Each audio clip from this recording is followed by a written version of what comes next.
Microsoft just did something with a controller they've never done before.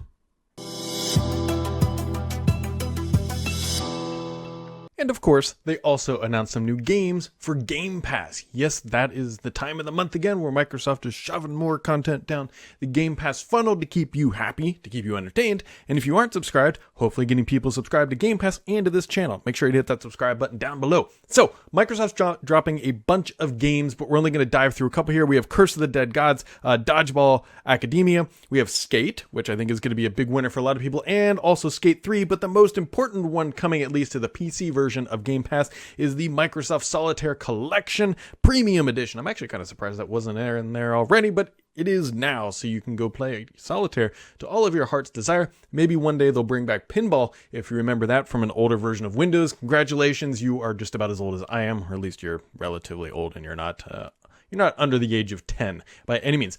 So, Microsoft actually announced a new controller today. Not a big deal. They announced these one-off, I shouldn't even say one-off, but custom controllers all the time. Of course, the design lab is back open, so you can go customize your own. But Microsoft announced that the Aqua Shift Special Edition. Now, there's a couple firsts here that Microsoft has never done before. First off, color shifting blue shimmer top case. So that is the blue on top. Depending on the light, how you're looking at it, will shimmer and change and just color shifting. A long time ago, I'm guessing they still sell this, but you used to be a big fad to cover your car in chameleon paint, which would reflect in all the different colors of a chameleon. It was actually pretty interesting stuff. Kind of faded out over time, but blue shimmer is coming back for the Xbox controller. There's also rubberized side grips. Now, that is something we've seen on some third-party controllers before, and even the Elite series, but I believe this is the first time we were seeing this on the official standard vanilla, if in quotations, if you will, Xbox controller here. So we got the rubberized grips, and more importantly, every single rubberized grip is unique. According to Microsoft, it says it has a unique dual color swirl on each of the unit's grips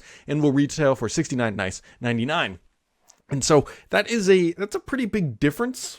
I mean, we're talking controllers here, so they're not reinventing the wheel per se. They're not Elon Musk with the new Teslas, but they are definitely changing things up here from just the standard vanilla controller. It's almost sort of I don't want to say halfway between a normal controller and an Elite, because the Elite is really honestly a pretty big step up, and we're still waiting for that Elite Series 3 that will actually add the share button and a couple other enhancements that Microsoft is currently working on. But anyways, so be on the lookout for that coming, and if you want to order it, you should probably do so soon. That way it gets here in time, or just, basically when it becomes available. But it is a little bit of a step up over just a generic all plastic controller. Now, other things that Microsoft has announced today, because they couldn't just hold it back, there's a new traffic integration with Waze and Halo. Now, if you remember last year, right around this time, somewhere like that, Microsoft had a ton of Halo Infinite merch deals lined up. I believe there was things with like Nerf, like Mountain Dew, and just all sorts of stuff hitting retail shelves, and then the game didn't launch. So it was a little bit awkward, but I think we can all agree it was absolutely the right reasoning for everything else. I mean, it's not like Halo is going to help sell consoles, because let's be honest, you can't even buy a console readily right now if you want to. So from that aspect, it wasn't that big of an impact, but the merch deals were sort of a little bit of a hang up there, if you will. So what this is if you use Waze, you can now integrate Halo into it and get your Master Chief Collection and change your vehicles,